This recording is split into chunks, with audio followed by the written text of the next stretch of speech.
Coruja BC1 lançou o EP dele nessa data EP antes do álbum, né, cara? EP é muito foda. Antes do álbum. E ele na faixa antes do álbum, né? A faixa que leva o mesmo nome do EP, ele citou você, mano. Tipo, Coruja é foda. Eu falo pra ele que ele é um letrista pesado, cara, tipo, ele não escreve só pro rap, né? Quem acompanha o Coruja tá ligado que ele também escreve algumas paradas, que ele já fez música pro Fiote, pra umas paradas mais pegada mais de bossa, uma pegada mais samba. Na minha cabeça como cabelinho na régua, lê rastros de resistência. Salve meu mano Ale, tô pelas quebras como funk, descaso e narguilé. Boy, vem com a minha cara. Tanto que ele é reconhecido por vários rappers, né?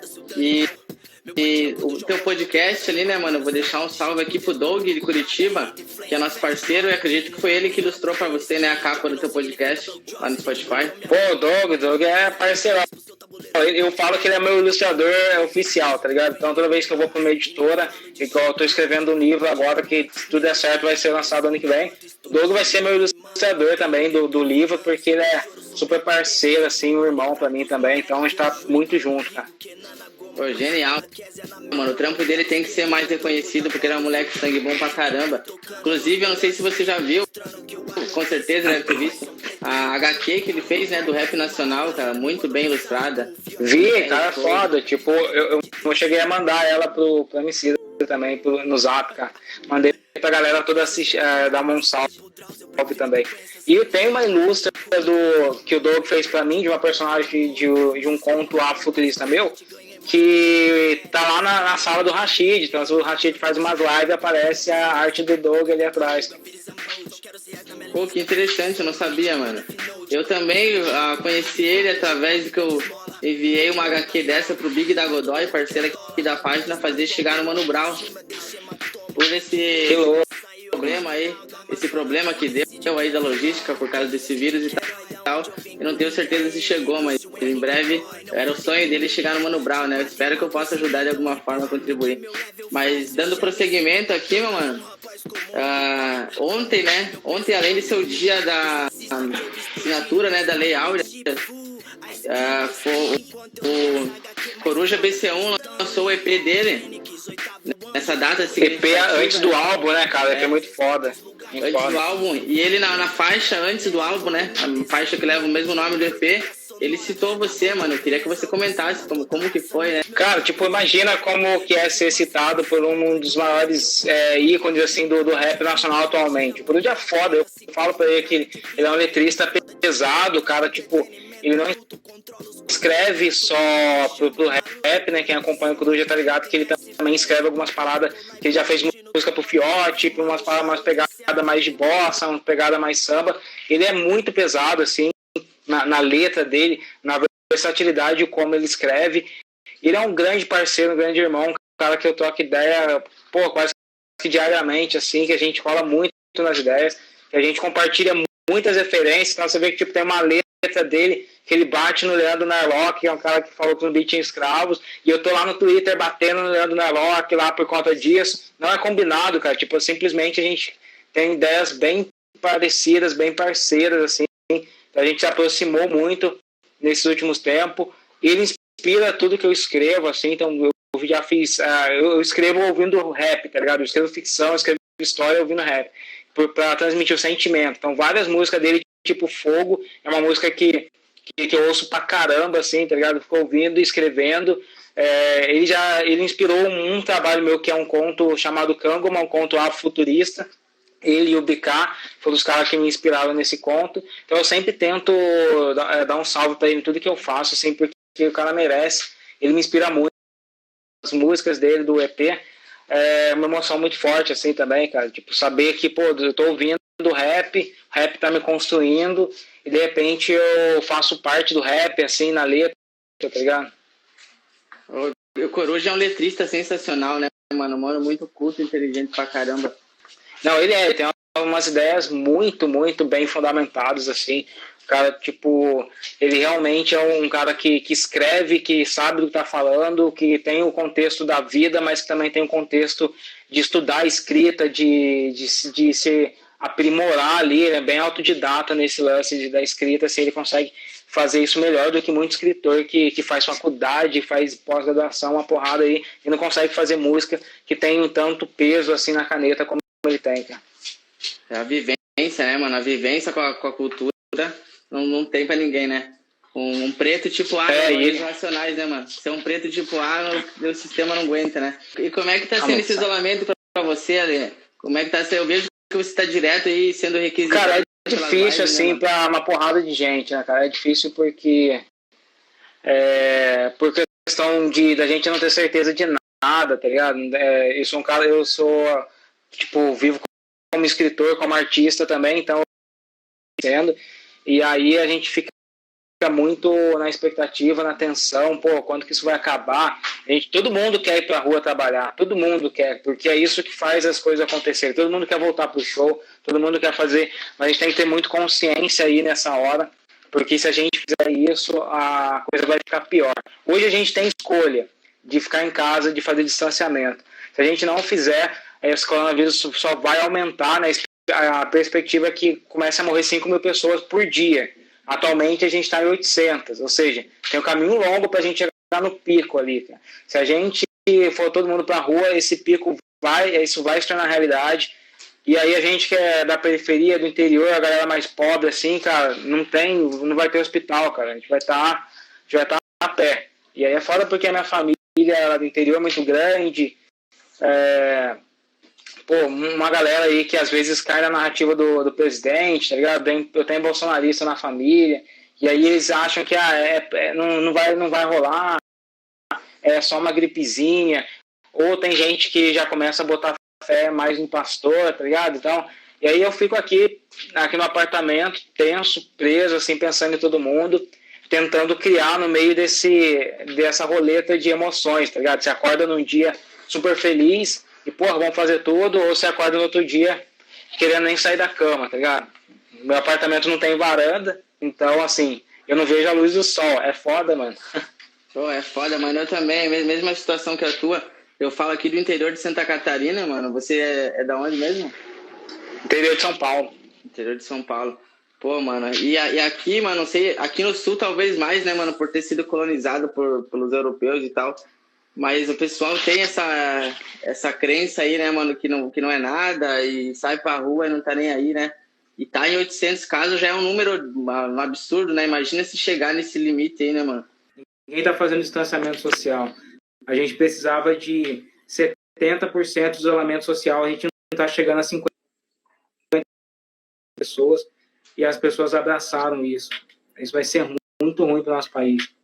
E as pessoas que seguem eles são cheias de certezas, né, mano? E as pessoas como nós, assim, estão cheias de dúvidas. Eles estão certos aí, estão batendo a tecla e estão unidos, né? E nós não conseguimos se unir, até os próprios artistas, os próprios influencers não manifestam isso, né, mano? Não propagam essa opinião. Já eles estão ali todo dia com bot no Twitter, em todo lugar, né, mano? Então, é tipo... Eles se articularam para isso, né, mano? Os movimentos progressistas, a galera mais da esquerda, estava no caminho natural ali da coisa. Agora, essa direita extrema que chegou ao poder, eles tiveram apoio do Steve Bannon, que é o cara que já fez um trabalho de articulação nas redes sociais, que elegeu o Trump, já com fake news. Eles têm várias estratégias de dominar a internet. Então, quando eles chegam pro Brasil, já está tudo articulado, tá ligado? É pessoas simples. Minha avó, minha tia, recebem coisas bolsonaristas. Às vezes você vai ver, tipo, uma tia minha me manda um meme que foi um cara, tipo, da MBL que compartilhou. Ela nem conhece o MBL, mas chega nela, né? Uma das maiores canalhas e mentirosa da internet, Bia Kicis, fez aquela porcaria daquelas Farc do Gugu. Não sei se você lembra que ela montou um cenário com um cara com guerrilheiros falando que ia matar o Bolsonaro comprado pelo Lula, tá ligado? A saber aqui, isso, mano, uma das maiores mentirosas. E às vezes a nossa família assista, mas recebe aquele meme, porque eles têm essas camadas de articulação na internet. Tipo, a ordem chega do gabinete do ódio, o gabinete espalha o briefing para cada influenciador, o influenciador começa a criar histórias e narrativas, essas narrativas sobem na internet, aí uma pessoa comum que acha que é instruída pega essa narrativa, manda para o WhatsApp e já está espalhando para o grupo da academia, para o grupo dos motoboy. Os motoboy aqui da minha cidade ficam compartilhando todas essas paradas, todas essas mentiras, ficam compartilhando vídeo falando que o governador está enterrando o caixão vazio, tá ligado? Aí os caras estão na correria, isso que é foda, porque assim, a maior parte da população periférica está na correria. E é uma correria que, por exemplo, até eu fui no supermercado esse dia, eu fiquei pensando, falei, pô, essa caixa aí, a mina que estava trabalhando no caixa, ela na internet vendo debate político. Ela não vai pegar um vídeo do Caio Coppola, vai assistir e depois vai assistir o vídeo da Henri Bugalho, por exemplo. Ela não vai fazer isso. Ela trabalha o dia todo, tem todo esse corre para chegar no trabalho, ela chega em casa, ela quer ligar a TV e ela vai absorver tudo que está na televisão. Por isso que existe essa disputa de narrativa, a galera querer desqualificar a Globo, que ela tem vários problemas, só que aí as pessoas são desarmadas por quão problemático é a Record. Aí todo mundo vai lá para aquele jornalismo, que é o jornalismo que foi enganado por uma mulher que falava que tinha 4 gêmeos na barriga, grávida de Taubaté, tá ligado? Aquele jornalismo é o jornalismo bom. O jornalismo que um canalha falou para uma mãe que a filha dela morreu ao vivo. Tá ligado? Esse é o jornalismo que a galera tá dizendo que é bom, mano. Isso é foda. Pô, é foda, cara. E daí quando um cara de nós se posiciona, né, mano? Por exemplo, o Emicida na live dele se posicionou ali, o cara é apedrejado, né? Porque os próprios, nós mesmos, né, mano? Nosso movimento não é tão unido quanto o movimento deles.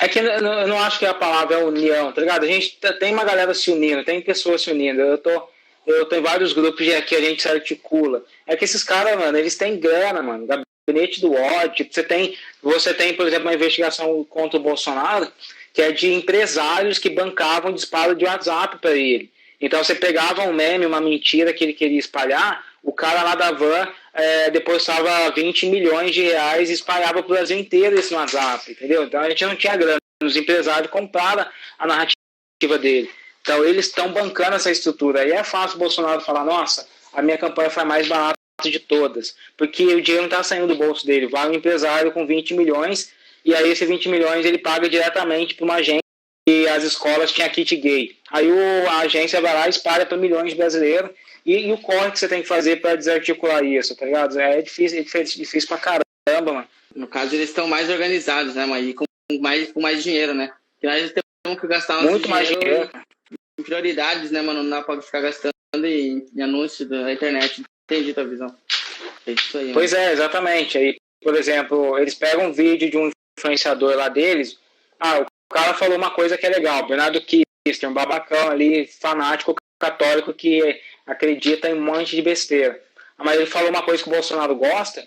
Vai o velho da van, pega o vídeo dele, corta no WhatsApp, manda para uma agência e investe 100 milhões de reais. Pronto. Espalhou pro Brasil, gente que nem sabia, que nem não conhece o nome desse cara, recebe essas paradas. O Olavo de Carvalho tem um monte de alunos que são influentes, que estão na imprensa, tipo comunista, e tem muitos seguidores influentes que estão no meio de comunicação e reproduzindo as ideias dele e que a gente não sabe, que a gente está desarmado. E penso porque a minha avó, meu irmão, meus tios, que não estão nessa treta todo dia na internet, não sabem de onde vem a origem, não sabem a origem daquela parada, tá ligado? Não sabem. E eles são rápidos, porque a maior parte... A gente viveu uma época que a política, que as eleições eram definidas pela televisão. Tipo, a Globo postava uma foto de uma pilha de dinheiro e aí o Aécio perdia a eleição no outro dia, tá ligado? Então isso já não existe mais na internet. Se o Bolsonaro fala uma merda agora, 5 minutos depois já tá tendo consequência. Então, os caras manjaram, entenderam isso. Até você desarmar essa consequência, se, por exemplo, 5 minutos antes da eleição, metade do Brasil recebe no celular que a Manuela Dávila falou que o demônio é o Deus dela, tá ligado? Aí metade do Brasil vai acreditar nessa porcaria 5 minutos antes de votar. E aí, para desarmar a cabeça da galera, ele tem que ir na TV, tem que fazer um monte de artigo, só que nisso já tem muita gente aumentando a treta, aumentando a história.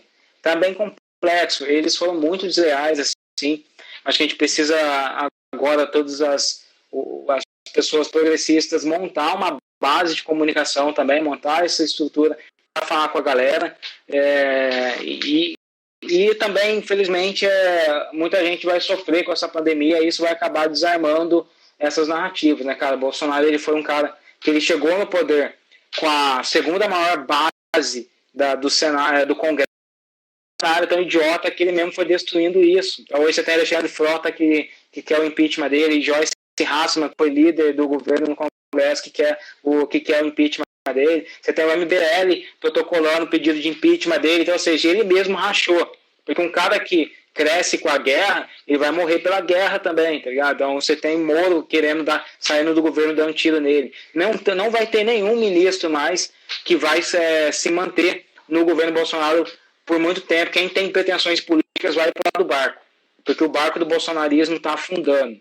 Pode ser que demore, pode ser que não seja agora, pode ser que ele ainda tenha mais uma eleição, mas o barco dele está afundando, e aí as pessoas, todo mundo que sair desse barco vai sair atirando igual o Moro, vai sair denunciando, falando coisas, entregando pessoas, como todos os bolsonaristas já fizeram, cara, porque é isso que o Bolsonaro é. Ele é um cara que cresce criando inimigos, e quem cresce criando inimigos não vive durante muito tempo, tá ligado? Concordo 100% com a tua opinião, e o rap tá aí, né, mano, pra ser contra todo esse tipo de opressão, né, mano, contra esse resistência, né, mano. Os rappers, os caras são fenomenais, tá ligado? Rolou aquele movimento rap pela democracia durante a eleição, então a maior parte dos rappers, eles são mega conscientes, até porque a cultura do rap é contrária à cultura bolsonarista, tá ligado? A gente tá falando de rap que não acredita na meritocracia porque o cara se fudeu na vida, na favela, na periferia, na cidade pobre, e aí ele vê playboy que é filho de um cara rico ganhando o mundo por fazer coisas medíocres, tá ligado? Você vê, tipo, coaching no YouTube falando que o segredo para você ser rico é acordar às 5 horas da manhã, quando a periferia acorda 4, 3 horas da manhã para ir trabalhar. Então, o rap vem vendendo curso e esse tipo de coisa. Então, o imaginário do rap, ele é contra o bolsonarismo. O bolsonarismo acredita que bandido bom é bandido morto. O rap acredita na redenção, acredita que aqueles caras que estão lá na cadeia, eles têm salvação, tá ligado? Então eles acreditam, quem acredita na redenção não é em Deus a morte. O Deus do bolsonarismo é a morte e o dinheiro, cara. O rap é totalmente contrário a esses valores. Então, por isso que é difícil. Quem ouviu Sobrevivendo ao Inferno do Racionais, quem ouve Emicida, quem ouve MV Bill, que tem aquele trampo foda com a CUFA, a Central Única das Favelas, se votou no Bolsonaro, não entendeu as músicas, não entendeu nada do que eles estavam cantando. Eu falo isso sempre aqui na página, mano, que quem escuta rap votou no Bolsonaro escutou o rap tudo errado, né, mano? E já o pessoal fala que rap não tem nada a ver com política. E o rap é política, né? Com certeza. Ser negro, ser pobre é em si um ato político. A gente vive num sistema que foi construído. O Brasil é um dos países mais desiguais do mundo. Você pode pegar a lista da Forbes dos 200 bilionários brasileiros. Bilionários. Eu falando de cara que tem 1 milhão, 2 milhões. Bilionários. Caras que são o topo. Os 5% do Brasil tem mais dinheiro que 80% bilionário. Não existe no Brasil. Esse papo de que você pode ser um bilionário do nada, isso é mentira, porque esses bilionários, essa lista dos maiores bilionários brasileiros, são pessoas de famílias tradicionais, que recebem uma herança que provavelmente vem de uma família escravocrata, que vem de uma família que já tinha grana, enquanto nossos avós não tinham nem casa, tá ligado? Então, a minha mãe, ela morreu sem ter pago a casa dela. Então, esse tipo de... Enquanto a galera que tá nessa lista já tem mansões, casas, carros, essa porra há muito tempo, e agora vende pra periferia, vende pra gente que é pobre, que é só a gente se esforçar que vai ser igual um deles. É um papo que eles vendem só para nos manter calmo, para nos manter no nosso lugar, o lugar que eles estabelecem pra gente, para que a gente não brigue politicamente por questões como a taxação de herança. Então saquem só que às vezes o pessoal do PT, o PDT, alguns partidos da esquerda vêm falar de taxação de herança, e aí às vezes as pessoas pobres não se ligam, acham que, nossa, eu vou receber uma herança de uma família que recebeu uns 100 mil reais e o governo quer morder uma parte dessa herança. Claro que não, a gente está falando, cara, de heranças bilionárias. E todos os países que hoje são capitalistas pra caramba, tipo, países desenvolvidos, tipo a Espanha, tipo a Dinamarca, taxaram grandes heranças. Então a pessoa morre, o cara vai receber 500 milhões de reais. Uma parte desse dinheiro fica com o governo, para o governo distribuir essa riqueza para toda a população, através de escolas melhores, faculdade grátis para todo mundo, sabe? Sei lá, tem várias formas de você fazer isso acontecer. Então é uma questão que a esquerda vem batendo há muito tempo, taxação de herança, porque há décadas e décadas, talvez há uma centena de anos, as pessoas que herdam esse dinheiro continuam sendo as maiores ricos do país. Não, raramente, eu não sei, não lembro de uma história. Você pega as maiores fortunas do Brasil, donos de cervejaria, e dono que já vem de gerações e gerações. E você já pensou, talvez, em participar da política, em se envolver nisso, ou você prefere ficar com a tua saúde mental? Cara, tipo, eu acho que toda a atuação é política. Eu sou um escritor negro, que bem ativista, tá ligado? Então eu não deixo de ser político. Eu fico dando tapa aí e chamando para discussão alguns caras da MBL, eu fico discutindo com políticos. Então a minha atuação não deixa de ser política, mas eu acho que o meu caminho, assim, a forma com que eu melhor ajudo a sociedade é com o entretenimento, contando histórias, criando livros. Então eu acho que meu caminho é ser o mensageiro dessas lideranças políticas partidárias que vão surgir, tá ligado? E para você se dar bem no meio desse aí, você tem que se corromper, né? Acho que inevitavelmente. Mas você eu não sei se é isso. Isso, eu acho que, assim, essa ideia de que lidar com a política você se corrompe é uma ideia que os conservadores querem vender. Principalmente o bolsonarismo vendeu isso, depois de 2013. Eles destruíram toda a política, falaram que todo mundo é sujo, todo mundo se corrompe, todo mundo é isso, para que hoje eles pudessem falar, vamos fechar o Congresso, vamos fechar o STF, e que é praticamente tentar instalar uma ditadura, tá ligado? Então, a gente tem que pensar de outras maneiras. Quem são os políticos hoje? De onde eles vêm? Cara, mas ser político no Brasil é caro. Se você quiser concorrer a uma eleição de prefeito numa cidade do interior aqui de São Paulo, você precisa levantar 500 mil reais para competir de igual com uma campanha. Então o problema não é a política, o problema é de onde vem esse dinheiro. Porque se você não tem esses 500 mil reais, você nunca vai fazer uma campanha capaz de combater, capaz de atingir um número de pessoas. E é por isso que os vereadores que se elegem com maior quantidade de votos são aqueles vereadores aliados de famílias que têm dinheiro, são aqueles vereadores aliados com comerciantes, com empresários. Então, não é exatamente a política, como é o processo eleitoral, tá ligado? O processo eleitoral requer muito dinheiro, então também tem uma discussão aí que a gente precisa se politizar sobre se o Brasil vai ter um fundo eleitoral, sabe? Então você vê muito Bolsonaro falar, não, tem que não usar o fundo eleitoral, tem que guardar esse fundo eleitoral, não guardar esse fundo eleitoral, são muito controversos e grandes, mas se o Brasil tivesse um dinheiro e distribuísse igualitamente para todos os candidatos e impedisse que tivesse financiamento particular, financiamento de... Essa é uma outra discussão política que a gente tem que saber. O problema não em si está na política, mas na origem e na forma com que a gente financia os políticos. Um cara para ser prefeito, para levantar 500 mil reais, ele vai se alinhar com um monte de empresário, vai pegar 100 mil reais de empresário aqui, 200 mil daquele outro, e quando ele estiver no poder, ele vai ter que devolver. Então esse é o problema da política brasileira, ter que devolver esses empréstimos, tá ligado? Devendo um favor pros caras que botaram ele lá, né, mano? É essa questão que entra na herança, né, mano? Porque quem que vai dar 500 mil reais na mão de um preto para se eleger? Quem que vai confiar? Ninguém? Mano, se você olhar, tipo, se a gente reparar muito bem, tem bilionário brasileiro que quando vai ter uma nova eleição, ele dá dinheiro para todos os candidatos. Bolsonaro, Lula, Todos. Ele pega os 3 principais que tem chance de ganhar, ou os 4, e ele investe nos 4.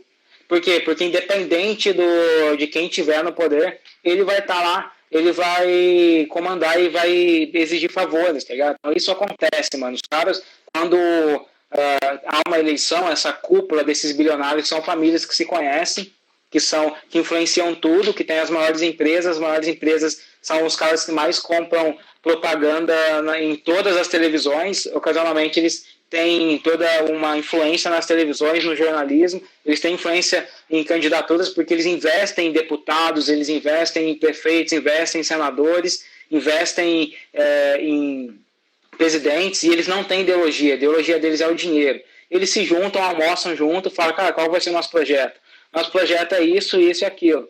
Eles depositam esse dinheiro, independente de quem ganhar, eles são dono do jogo, tá ligado? São dono da bola. Então, o problema do Brasil é essa parcela podre, essa elite tacanha que não investe em educação, que não investe em nada e que quer manter a gente sempre no maior índice de desigualdade do mundo. Tanto que eles não investem em educação e não investem na verdadeira história do Brasil também, né, mano?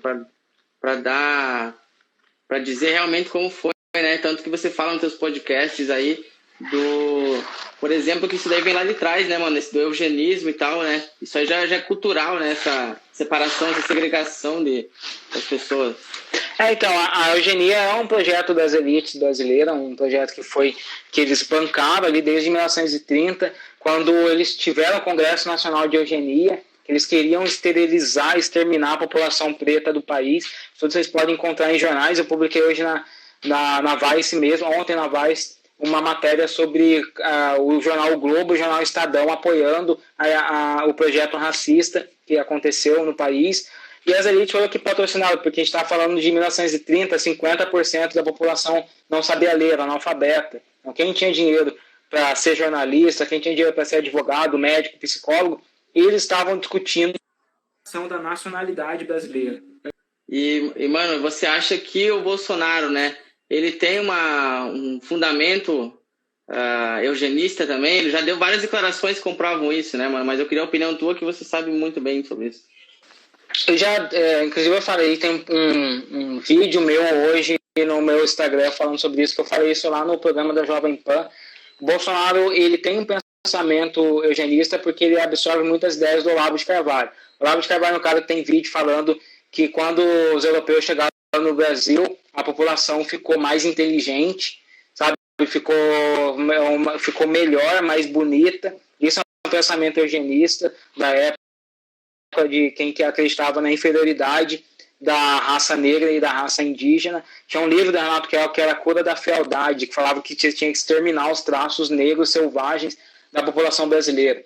Então, o Bolsonaro ele absorve os ideais de Olavo de Carvalho. Não à toa, o Bolsonaro ele já propôs ali na Câmara dos Deputados, já falou de esterilização de pessoas pobres, esterilização para que pobres tenham menos filhos e assim deem menos gasto para a população. Cara, quem dá gasto para a população são a porcaria dos bancos. A gente tá prestes a entrar numa recessão, a gente está num país que encolheu, que o PIB não cresce 4%, mas que o Itaú cresce 125%. E mesmo crescendo 125%, ele demite funcionários. Você está falando de uma empresa enriquecendo no meio de um país quebrando. E aí você vai falar que que quem está dando gasto. E por que esse banco está enriquecendo? Porque o Brasil, o governo dá subsídio, porque o governo permite que ele cobre mais taxa de juros. Tá ligado? A taxa de juros do Brasil é um ultraje, mano. Saca só, lá nos Estados Unidos, você pega um dinheiro, vai pegar lá 20 mil reais, sei lá, vai pegar 20 mil reais para abrir uma empresa, para montar seu estúdio de rap. Você paga, se eu não me engano, 3% de juros no ano. Você vai pagar lá 26 mil reais no final do ano, se você para montar o seu estúdio. Aí você consegue enriquecer. Enquanto no Brasil, a gente paga 300%, cara. Como que tipo uma tiazinha aí da periferia, do interior, vai estar com a sua barraquinha de pastel, começa a vender pastel, vende 5 mil reais, fala, nossa, eu vou investir, vou pegar um empréstimo de 4 mil reais para eu comprar mais material para eu crescer. Ela pega 4 mil reais, no final das contas ela está devendo quase 30 mil reais para o banco. Essa é a realidade do Brasil, porque a gente tem um país que cobra, que taxa muito a população, e que esse dinheiro que é extraído da nossa mão está indo para instituições privadas, né?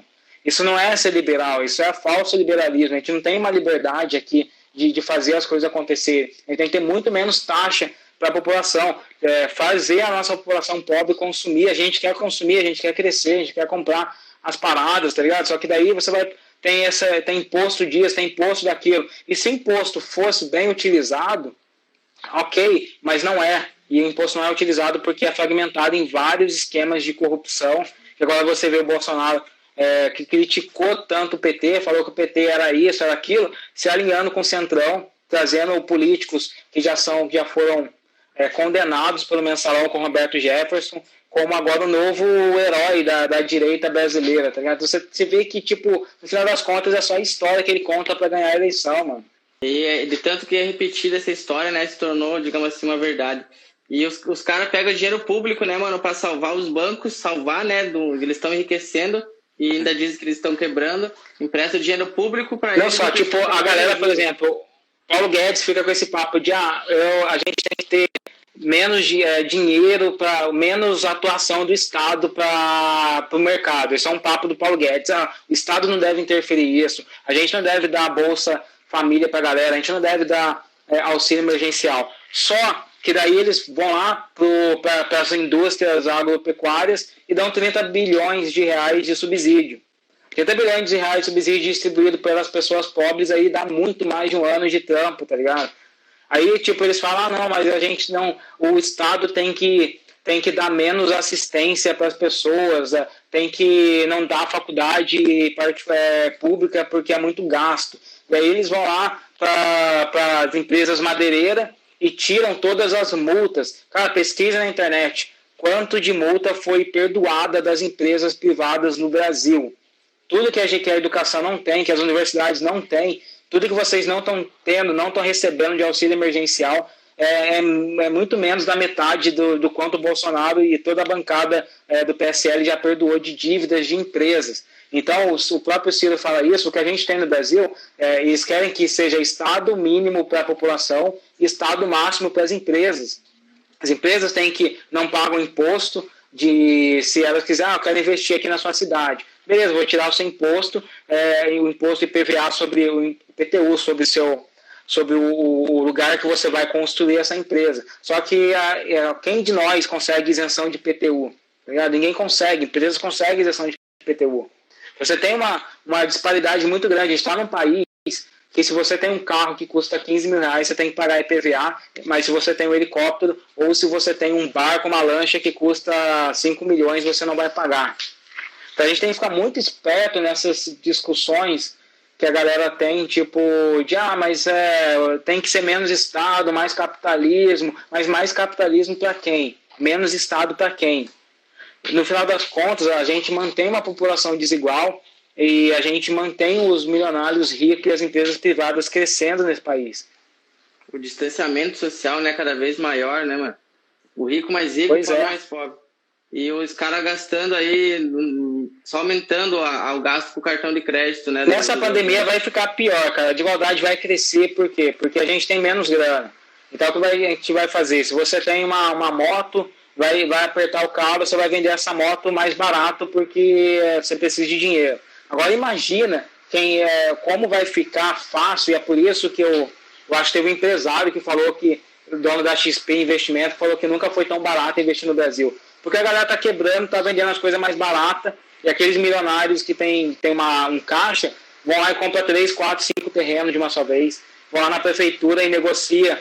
Pô, se eu pagar a minha dívida aí, se eu pagar 30% da minha dívida, você perdoa todo o resto, eles vão conseguir, porque as prefeituras estão precisando de dinheiro. Você vê que quanto mais propriedade você tem no Brasil, a vida fica mais fácil para você, cara. E enquanto isso, os caras vão lá na live do Emicida xingar ele porque ele tá com a bandeira do MST lá na live dele, né? Os caras não estão vendo. Então, e a galera não sabe também, não conhece MST, cara. A gente tá falando de movimento sem terra, não são pessoas. Quem tá no movimento sem terra não são pessoas que estão invadindo a fazendinha de um senhor que cria 4, 5 vacas, tá ligado? Eu não sei como é o interior do sul, mas aqui no interior de São Paulo, Se eu for de uma cidade a outra, eu moro em Guaratinguetá. Se eu for de Guaratinguetá a Lorena, eu passo no mínimo 20 minutos vendo terras desabitadas. Eu passo 20 ou 30 minutos sem ver nada produzindo naquele lugar. Cara, a gente tem um país continental, cabe um continente aqui. A gente tem um continente, mesmo assim, tendo um país tão grande, a gente tem uma grande parcela da população que não tem casa. Cara, quanto que é caro comprar uma casa nesse país? Numa cidade do interior, você vai pagar de 150 a 300 mil reais para ter uma casa simples. Num país que sobra terra. E aí a gente está falando, vai atacar o MST, que é um grupo de pessoas que eles estão olhando para fazendeiros bilionários que têm hectares e hectares de terra, que que não produzem nada. Na lei brasileira, se isso não está sendo produzido, você tem direito de reivindicar aquela terra. E vão chamar eles de vagabundo, sendo que quem é esse vagabundo? É esse cara que tem 5, 6 ou 7 casas, não diminui o preço da casa, mesmo numa crise do país, ele não diminui o lucro dele para alugar para uma pessoa mais simples, mas ele prefere ver a casa dele se deteriorando do que abaixar o preço. E aí vai chamar um MST que está lá olhando para uma fazenda no meio de uma floresta que é ilegal e que quer plantar, quer cuidar daquele espaço de vagabundo. O MST é um dos grupos brasileiros que tem um grande trabalho de cultivo e de vegetais e todas essas coisas de salada e tal. Eles têm um trabalho de agricultura que emprega as próprias pessoas do MST. Eles têm tipo lojas do MST que vendem a um preço muito mais barato do que os supermercados, e eles não usam agrotóxico. Pesquisem aí o trabalho do MST com essas lojas, essas empresas que dão serviço, que produzem alimento e que vendem mais baratos, os pequenos agricultores, cara. Um trabalho bem fenomenal, que a gente tem que ser menos extremista. Eu estou falando que eles são perfeitos? Não, eu não estou falando que eles são perfeitos. Às vezes eles fazem algumas merdas, às vezes eles fazem. Como todos os movimentos, são muitas pessoas, algumas coisas vão ser contraditórias, mas olha com mais sobriedade para um trabalho que é sério, e olhem sem entender que eles não vão invadir a sua casa se um dia você for viajar e ficar uma semana fora da sua casa, tá ligado? Exatamente, mano, exatamente. O Emicida é muito ligado nessas paradas aí, né, mano? Tanto que vocês têm uma amizade bem legal. Escreveu o prefácio. Porra, o Emicida é foda, cara. Ele é foda demais nisso. É muito ligado nisso. Ele fala sobre isso também. Pô, até com muito mais propriedade que eu. Mano, ele é muito inteligente, né? Eu queria falar de uma outra fita também, que eu acho que vai ser pertinente pra ti. Ele lançou o clipe dele aí com o Zeca Pagodinho e tal, né? E ele botou os personagens do Dragon Ball Z todos pretos, né, cara? Que genial isso, né? Quando ele lançou esse clipe, cara, porra, pra quem cresceu na década de 90, eu fui nerd. Não foi aquele cara que tentava brincar de Cavaleiro do Zodíaco e só tinha o Aldebaran de touro como Cavaleiro Negro, tá ligado? Mas ninguém queria ser os Cavaleiros de Ouro, todo mundo queria ser os Cavaleiros de Bronze. Então eu fui o cara que assisti Fly, eu sei cantar a música do Fly, eu não vou fazer isso agora porque vai ser vergonhoso pra mim. Você cantar a música do Fly, do Dragon Ball, dessas porcaria tudo, Yu Yu Hakusho, Esquadrão Spectre, mano, eu vou começar a falar umas paradas que vai revelar a minha idade e a minha nerdice. Então quando eu vi o Dragon Ball negro, cara, fenomenal. Quem não viu ainda esse clipe de Quem Tem um Amigo Tem Tudo, cola lá no Twitter do Emicida ou da Lab Fantasma que vocês vão ficar alucinados. Muito bom, né, mano? E como você falou, né, dá uma perspectiva para as crianças, né, que vão ver esse clipe, de ver o personagem dele ali, né, mano? Pois é, na nossa época, a década de 90 era mais complicada, né? Você tinha na TV, o negro só era zoado. Você tinha o Mussum, o Jorge Lafon, uma galera que fazia muitos estereótipos, e hoje a gente consegue ver Pantera Negra, hoje a gente consegue ver umas coisas bem diferentes e que dá mais orgulho pra gente, então eu acho isso bem importante a gente estar construindo o imaginário, tá ligado? Destruindo estereótipos racistas e construindo uma imagem que a gente é herói também. Criando uma igualdade, né, mano? Tanto que as empresas aí do entretenimento estão investindo nisso, né? Mostrar os personagens negros, então Homem-Aranha, Multiverso aí, eles botaram o personagem... Que é o Miles Morales e tal. E assim, essa galera, tipo, o imaginário do hip hop está muito conectado com tudo isso que está acontecendo de representatividade, né? Porque nos Estados Unidos, por exemplo, o rap é considerado um dos pilares da literatura americana, literatura afro-americana. Então, quando você vai falar de Homem-Aranha negro, você vai olhar para o hip hop. Quando você vai falar de Luke Cage, você vai olhar para o hip hop. Inclusive, ou a série do Luke Cage, que eu gosto bastante, os primeiros episódios tem muito aquele espírito daqueles filmes do 50 Cent, do Ice Cube, dessa galera toda que era do rap e que depois foi pro cinema. Então, o cinema, o entretenimento, eles ajudaram a construir o racismo. Eles também devem ajudar, a gente também deve se apropriar deles para destruir esses estereótipos e construir as nossas histórias heróicas, cara.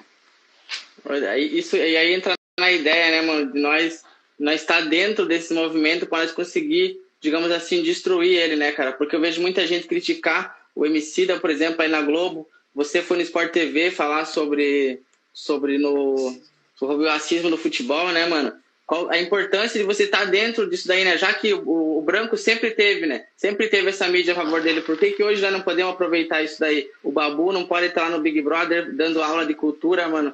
Não pode ter uma mulher vencendo o Big Brother, né? O negro tem que estar fora disso daí. Aí quando a parada fica legal, ele não pode participar.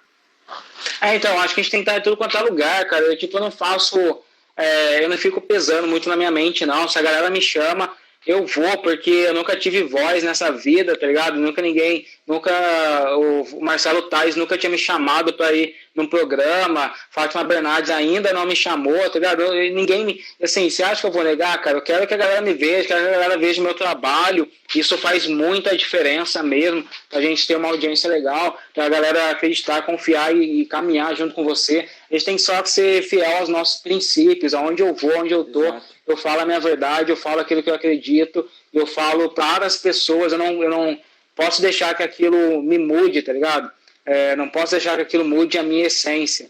Mas eu tenho que ir em tudo quanto é lugar. Emicida já cantou sobre isso, Racionais já cantou sobre isso no Nego Drama, já é um conflito que até ultrapassado, mano. Hoje a gente quer fazer grana e a gente tem que fazer essa grana onde a gente estiver, mano.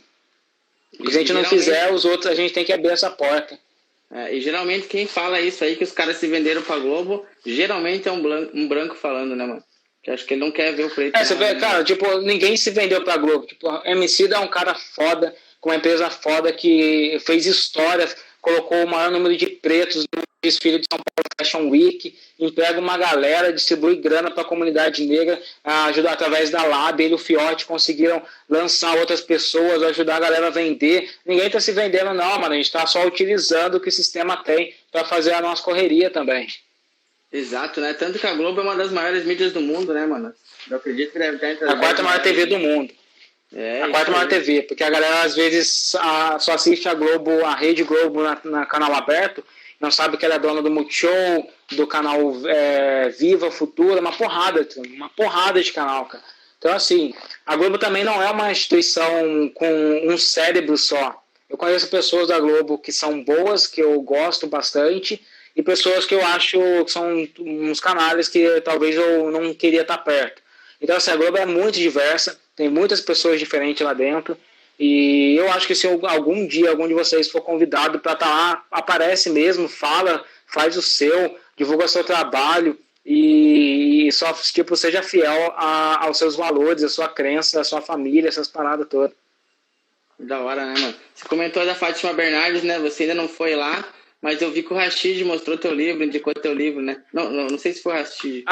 Na verdade, não é que ele indicou. Enquanto ele estava falando da indicação de livro dele, apareceu a foto do meu livro. Rashid é outro parceiro, um cara que eu gosto muito, assim, também, cara, que tem o prazer de conversar com ele. Eu participei de 2 podcasts do Rashid, porque o Rashid ele lançou esse álbum dele em temporadas, né? Então a gente gravou o primeiro podcast, eu, o Marcílio e o Rashid. Depois a gente teve o segundo podcast do Rashid, do Tom Real, com a segunda temporada, que eu participei também comentando sobre as músicas do Rashid.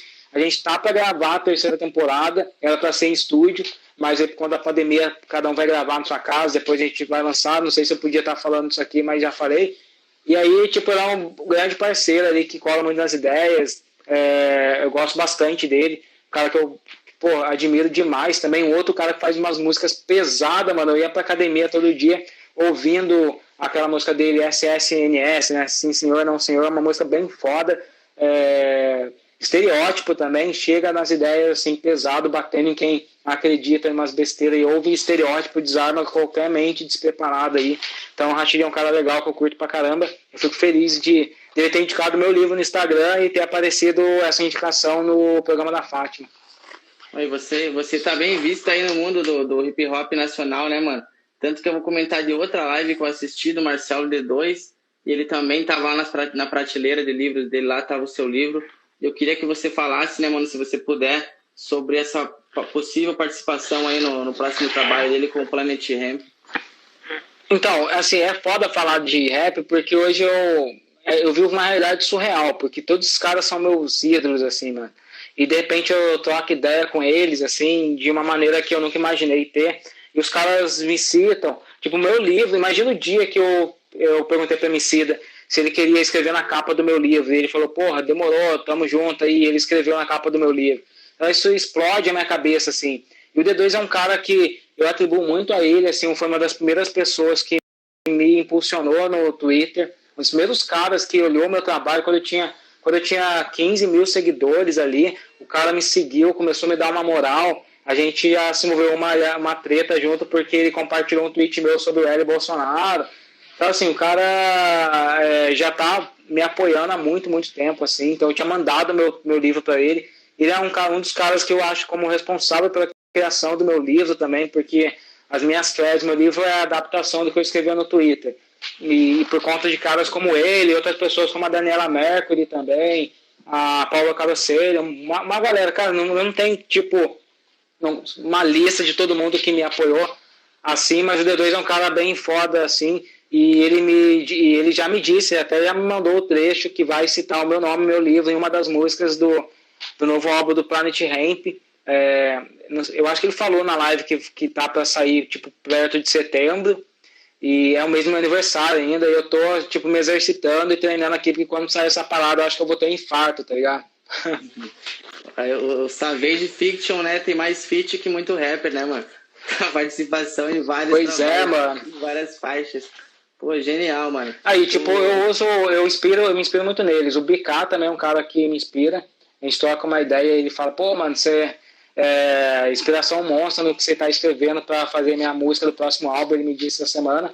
E eu citei ele num dos meus livros também, peguei exatamente um trecho de uma música dele, que é pro meu conto Cango, mas tinha pegado uma música dele e uma música do Coruja, só que a editora cortou do Coruja porque era um livro para menor de 16 anos de idade, ficou com o trecho do BK, porque exatamente a música não citava alguma coisa que poderia ser indecorosa.